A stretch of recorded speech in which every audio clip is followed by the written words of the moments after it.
place, but it may be wilder than you think. In the centre of this urban jungle is another much more real jungle, the capital zoo. Yeah, over 1,000 different kinds of creatures live there. In prime time, Svetlana Kurakina was one of them for the day.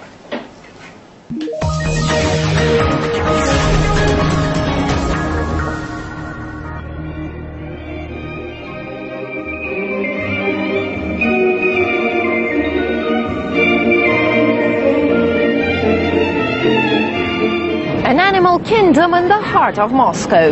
The capital zoo, Russia's largest and oldest, has come a long way from its beginnings as a humble zoological garden to the green oasis that it is today. Founded in 1864, the zoo was laid out around the Presnya Ponds, one of the favorite strolling places for Muscovites. It opened with almost 300 animals on display, including a rhino, which was a present from the Russian royal family. And it was an instant success. Yet its popularity didn't save it from severe financial troubles.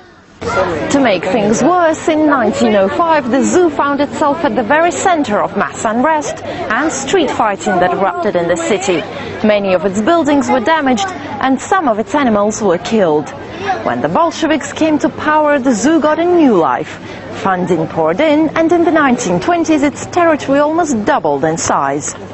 Even during the Second World War, the zoo remained open, with 6 million people visiting. Several times it found itself under fire. The animals had to make room for anti-aircraft guns, and much of the zoo's staff headed to the front line. But crowds continued to pour in, with soldiers passing through Moscow often sparing an hour, especially for a break at the zoo. However, in the twilight of the USSR, the zoo was once again left penniless.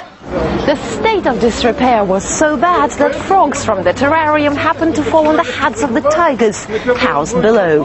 But in the 1990s, a massive reconstruction project started. Before the makeover, the zoo was divided by the busy Bolshaya Gruzinskaya street. Now the part built before the revolution and the one added after are linked by a footbridge, so you can just cross over.